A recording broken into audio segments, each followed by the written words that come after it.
Hey guys, this is Richard, your host with another wonderful video. This time every cancelled Marvel movie that could have changed the game. Marvel and DC have always been at the forefront when it comes to superhero origins and actions. Although there are many successful Marvel movies and shows that are gaining popularity and success, there are also several projects that have not been made, and to be honest, it's not always because of a rejected script. Sometimes the storylines are turned into something else or there are unusual delays. Regardless of the best scripts and ideas, some films are cancelled and Marvel had to learn this the hard way. So in today's video we will explore all the Marvel masterpieces that could have changed the game, but unfortunately could not see the light of day so easily.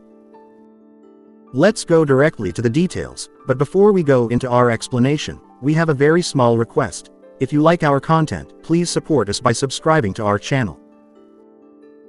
This is a small click for you, but for us it means a lot. Thanks. Let's get started. Spider-Man. Tobey Maguire. Samuel M. Raimi, best known for the Spider-Man trilogy, initially introduced Tobey Maguire as the beloved Peter Parker aka Spider-Man.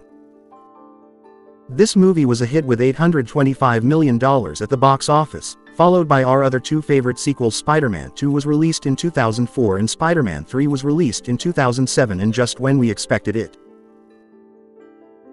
Tobey Maguire once again plays the friendly neighborhood Spider-Man in the highly anticipated Spider-Man 4. It took a painful turn. Raimi wanted to make the fourth movie that would be the ultimate web-slinger movie, but Sony was more ready for a reboot, but fans waited for years until it seemed like a distant dream. Raimi's franchise started planning the fourth sequel with screenwriter David Kemp before Spider-Man 3 even hit theaters in 2009. Sony Pictures announced on September 6 on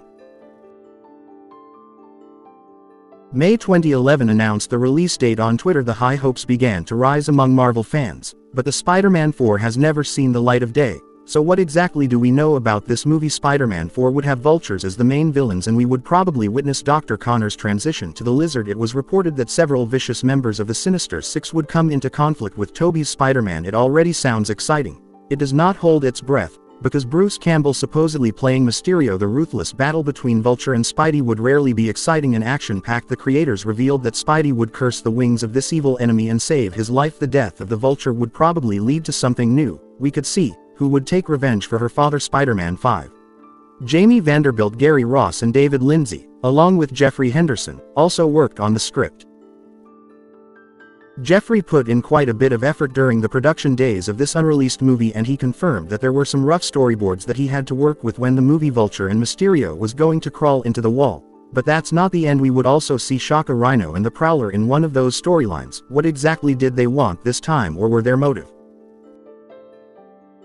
The secret remains unknown. If Raimi had it his way, we would see these villains in live action, but several problems in the script kept pushing it back and the special effects crew couldn't solve the problems right away either. The executives of Sony Pictures also made several attempts to solve the problem, but there was no quick solution to the ongoing problems. Although they decided to postpone the release until the summer, Sony had to cancel the project and put an end to the Sam Raimi franchise, that is, to restart the series. OK, Daredevil 2. Daring story is something that never ceases to amaze the people you meet. A young man accidentally blinded by radioactive mud loses his eyesight, but gains additional sensitivity to his other senses. He developed a radar sense along with superhuman abilities and began to study another blind man under the guidance of martial arts. Soon enough he gained the attention of Kingpin and became known as the Daredevil we know. But why hasn't this character gotten a sequel movie yet? Let's look at the series of Castle films.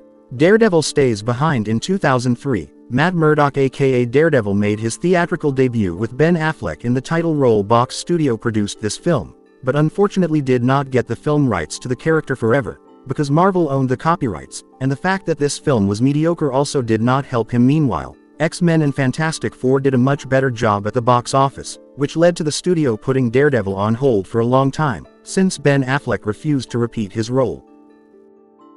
It was time to find a new actor. When Iron Man had a huge success in graduation work, Fox executives felt the need to reboot the original, hoping that it would do well. To see how incredibly Hulk and Batman Begins were doing wonders for their franchise.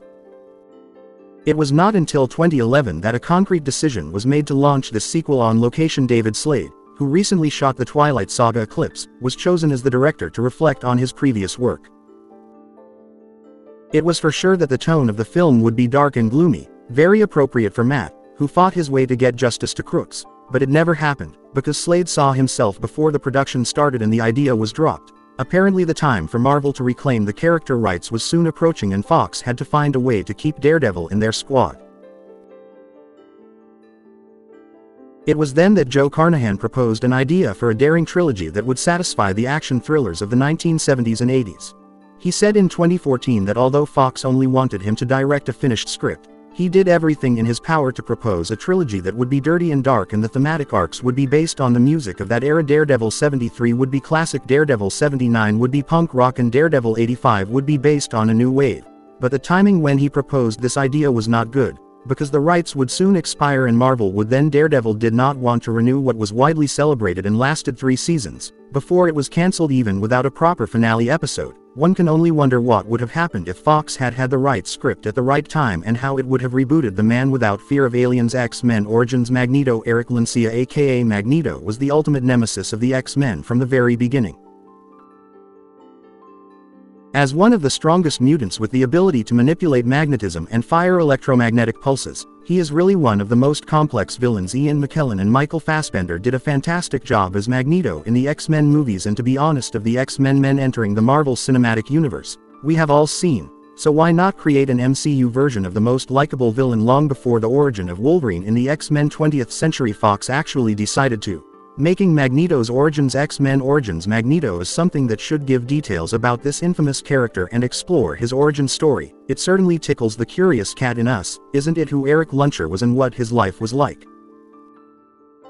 X-Men Origins Magneto would probably have the answer to everything. A potential film even went so far that Sheldon Turner wrote the script for it, but Magneto's story was drastically turned into the story of X-Men First Class Eric and Charles Xavier, along with other famous movie scenes in which a Holocaust survivor Magneto wanted to free mutants from human oppression, which included Xavier.